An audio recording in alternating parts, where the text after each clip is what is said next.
Who owns Christmas? According to you, I love the NFL, but Christmas is the NBA's. We are sneaking in on that territory now. I saw the numbers after the fact. You guys kicked our ass, all right? Okay. From a viewership standpoint, y'all kicked our ass. The games weren't as great as they should have been. I thought it was a pretty good game. Well, you have Beyonce come out there, Pat Mahomes and Travis. You guys go there and kick Pittsburgh. You know, when you go out there, you got your little brother and he may get beat up one time. And you're like, hey, we didn't lose that fight. We stand here. We didn't lose. That's how I felt. I had to stand up. I had to stand up for the NBA. So check it out, y'all. LeBron sat down with the Kelce brothers. Sure, y'all seen this being blasted all over social network. This was a big deal for their podcast. Tap in and let me know if you fuck with their podcast or not. But he's rocking that Ohio native hat as this is like a debate now, you know, who is the most famous out of Ohio, right? The Kelce brothers, I think they're from Cleveland or suburban Cleveland, or of course LeBron from Akron, Ohio, just like Jay Reed. And I gotta say, as far back as I can remember, Christmas, as far as sports, it was always them NBA games, right? It just always felt more like a Christmas tradition. But obviously, you heard what LeBron and the Kelce brothers were talking about, man, this year. The NFL did it up ratings-wise, although they did have Beyonce's help. That's a big deal, man. I don't know exactly the way these Nielsen numbers or the ratings are still even called that, how exactly they work, man. But when a bunch of people know Beyonce's on, right, they're gonna tune in for that halftime show or whatever, you know what I'm saying? And that's a big artist, Beyonce, for sure. The NFL always does it up with the performances, man. Thanksgiving, we always know about like all the talks going on right now about Kendrick and how the Super Bowl is gonna be looking like. They shell that money out for those big time performances. The NBA really don't, right? Ron, I gotta know if there's one player outside of yourself who you think would be able to make the cleanest transition into the NFL, who would it be?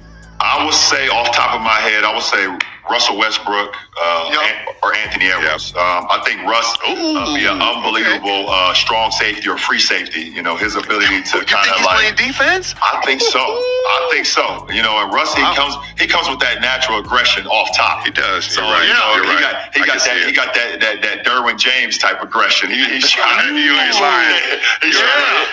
hit somebody. And I think Edwards, I've seen a lot of his Little League football highlights, and also I think he played in high school as well. Oh, I gotta check those out. He looked like he could make the transition as well, but off top, I think Russ for sure. Yeah, Anthony Edwards has a bit of that mentality as well. Yeah, for sure. What I was saying too. Yeah, man. for sure.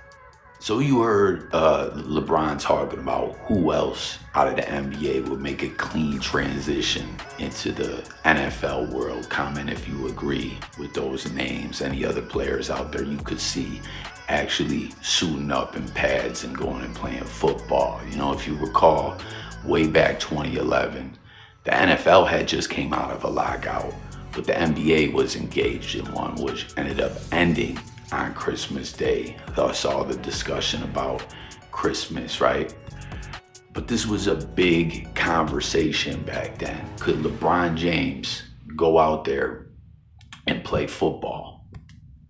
I mean, athletically, he's gifted enough, but could someone just not really playing football on that level go out there and do it? And a lot of people felt that that was the case, that LeBron really could go out and ball out and not just play, but be successful. I even remember like big sports analysts back then saying that they could see it going down and wanting to see it. And you guys see the highlights here. This is a special that they did during the lockout with all these debates going on. Hey, Team LeBron versus Team Durant, flag football showdown, and Team LeBron got the dub, man. And he even did the Stevie Johnson mocking Plaxico Burress celebration, who Stevie back then played for my Bills, man. Got flagged for that, got fined for that. He did the old shot himself in the leg. It was hilarious.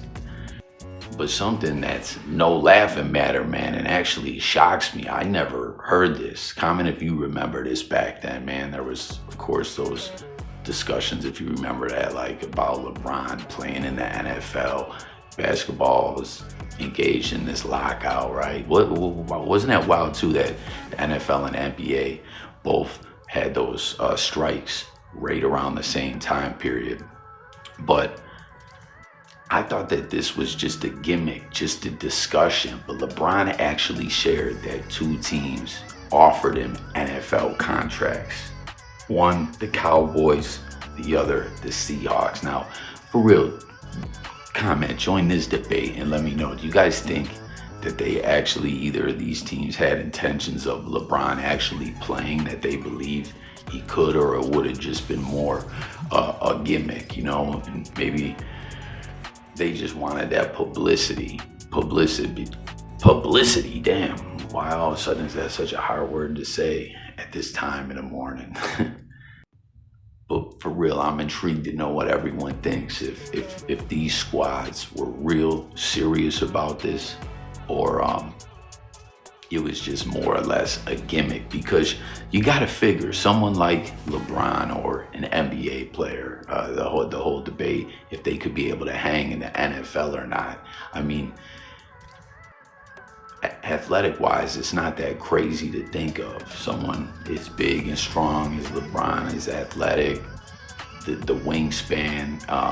There's been dudes like tight end Antonio Gates, who was a problem in the NFL for years, a matchup nightmare, and he had a basketball background. He would go out there and box people out in the end zone and stuff like that and get them TDs. And there's plenty of players that played both sports in college, but the fact that it's kind of like a whole X factor in this actual discussion, like of him really going and playing football, and I could be wrong on this, right? But just to get them up to speed on fundamentals and basics and reading playbooks and not jumping off sides, like the snap count and stuff like that. I mean, wouldn't that be so much time all in itself? Like, this just has to be, or had to be, just a gimmick for fun, right? I mean, did the Cowboys or the Seahawks really have plans on actually trying to do something with LeBron, or what? Were they just going to maybe use him for some trick plays, or what? Comment and let me know your thoughts about all this. Christmas, who owns it? The NFL, the NBA. LeBron, would he have actually been able to play? Why were these teams really offering him these deals? Was it a gimmick or was it for real? And who's the number one sports icon? Actually, not number one, because with the Kelce brothers, it's a duo or whatever. But who is more known out of Ohio? LeBron or the Kelce brothers? One still playing, one retired. Hit the comments. Let's talk about it all below. But before I close this video out, I just wanted to talk a little more sports/basketball, NBA news, man. Some sad news here. An NBA legend has passed away at the age of 71. You see, we're talking about Seattle Supersonics great Gus Williams, aka the Wizard. And if you're seeing the highlights, man, this is taking it back. You'll notice there's no three-point line. That's so crazy to think, that there wasn't a three-point line, or maybe not to some people that have been watching the game for the longest time. Billy Joel voice, for me, is a trip to still see, that throwback footage. But this dude was a beast. You can see him balling out, being a great team player, hustling, rolling around on the ground, grabbing loose balls, making great passes, getting points and assists. And he helped, the Sonics win this 79 championship. Is Seattle going to get a team back? Who are the Supersonics now? They moved to OKC, right? But 71 years old is a pretty good lifespan, man. But this is wild what Gus the Wizard Williams brother says about his brother's passing. Listen to this. He says the man's body just broke down. It says, just spoke to David Williams, Gus's brother, said his body simply broke down the last 4 days. daughter flew into Baltimore, and when he passed. Funeral will be in Mount Vernon. Details to follow. Nothing but great memories of Gus on and off the court, active and retired. And listen, this dude, like I just said, he led the Sonics to a championship in '79, but he has some real stats, under his belt. Listen to this. Gus Williams has the second highest playoff scoring average of any retired player in NBA history who is not in the Basketball Hall of Fame, minimum 90 playoff games. Gus led the way when the Sonics made their championship run in '79, averaging 26.7 points per game over 17 games. And you see the stats here on this graphic. Gus Williams has the second high playoff score. What I just read to y'all, same thing. But I don't know, man. Maybe now with his passing, he will be considered for Basketball Hall of Fame honors.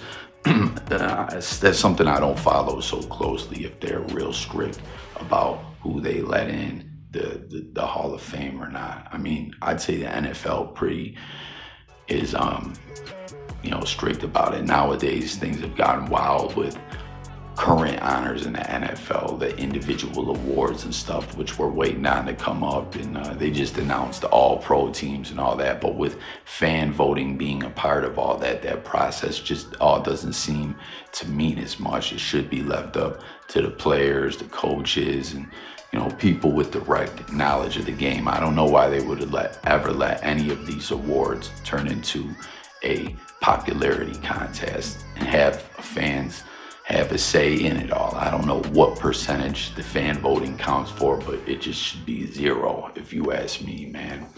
But there you have it. LeBron James.